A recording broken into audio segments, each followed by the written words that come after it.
मान लो एक अविश्वासी लड़की एक अविश्वासी लड़के से शादी करना चाहती। अब अविश्वासी लड़का विश्वासी लड़की को क्या बोल रहा है? कोई नहीं, मैं तुम्हें चर्च ले जाया करूंगा। अच्छा, तो मैं चर्च ले जाया करूंगा,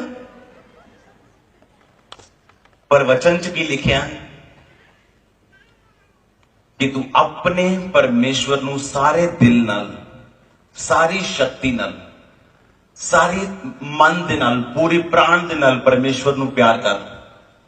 अब इस लड़की को पता है कि अविश्वासी से शादी करना आत्मा मना कर रहा है मेरे को, लेकिन अब एक मनुष्य जिससे ये प्यार करती है वो ये क्या कह रहा है?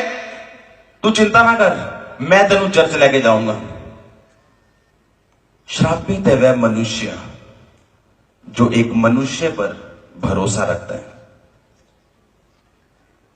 जो वचन नहीं देख रहा कि वचन क्या कहता है कि मुझे ऐसा नहीं करना, मुझे विश्वासियों में ही जाना है ताकि मेरी जिंदगी में स्ट्रगल ना रहे। गॉड मत बनो, अपने पड़ोसी को बोलो परमेश्वर मत बनो। मैंने ऐसी लड़कियों को, ऐसे लड़कों को देखा जो बोलते हैं मैं अविश्वासी घर में जाऊंगा, शादी करूंगा और मैं उनको बदल दूंगा। तुम परमेश्वर हो क्या? तुम क्या परमेश्वर जो उन्हें बदल दोगे? क्या गारंटी है तुम उन्हें बदल दोगे? अपनी प्रेयर पे भरोसा है या परमेश्वर पे भरोसा है आपको? ध्यान से आज मेरी बात को सुनना। अब ये लड़की है ना, बड़ी लड़की को क्या बोल रही है? लड़का बोल रहा है डोंट वरी, मैं तुझे लेके जाऊंगा चर्च। अब एक लड़की ने, एक इंसान पर क्या कर लिया? अब मैरिज हो गई। अब यही कह रहा है मैं नहीं जाना चर्च। अब कह रहा है मैं नहीं जाना चर्च। पहले लड़की चाहिए थी, अब लड़की मिल गई, अब सब कुछ नॉर्मल लगने लगा है। अब कहता मैंने नहीं जाना चर्च। और अब ये लड़की रो रही है परमेश्वर के सामने कि प्रभु तूने कहा है घराना बचाया जाएगा। परमेश्वर कहता है श्रापित है वह मनुष्य जो इंसान पर भरोसा रखता है। कितनों को समझ आ रही है? पहली बात जो आपकी जिंदगी में होनी चाहिए वो ये, आपका भरोसा किसी इंसान पर नहीं होना चाहिए। कितनों को समझ आ रही है? आपका भरोसा किसी इंसान के ऊपर नहीं होना चाहिए, क्योंकि जब आप सर्वशक्तिमान के सामने जाओ प्रार्थना करने के लिए, आपका भरोसा सिर्फ और सिर्फ परमेश्वर में होना चाहिए। आपकी आंखें सिर्फ और सिर्फ परमेश्वर में होनी चाहिए। आपको पता होना चाहिए आपका सोर्स, आपका सोता, आपके सुखों का सोता एक इंसान नहीं है, सिर्फ परमेश्वर है। अगर वो ना देना चाहेगा कोई इंसान आपको दे ना पाएगा।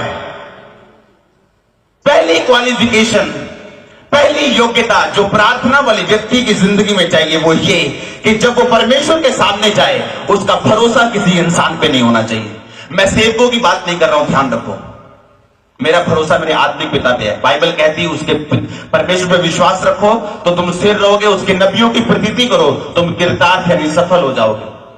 लेकिन जिस इंसान की परमेश्वर बात कर रहे हैं वो ये कि परमेश्वर के वचन को छोड़ के इंसान पे भरोसा रखना और बाद में पछताना और फिर वचन याद ना करना।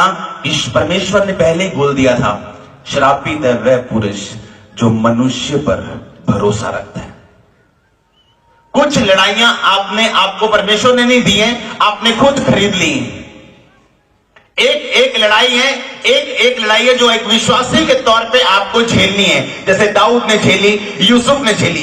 एक लड़ाई है जो खुद आप अपने इमोशन से जिंदगी में चल के खरीद लेते हैं। बाद में पति चर्च नहीं जा रहा, अब प्रार्थना कर रहे हैं 10 साल। ये लड़ाई आपने खुद मोल ली है, ये परमेश्वर ने नहीं दी आपको। कितनों को समझ आ रही है? पहली बात जो एक विश्वासी की जिंदगी में होनी चाहिए कि उसका भरोसा सिर्फ और सिर्फ परमेश्वर के ऊपर होना चाहिए। आमीन।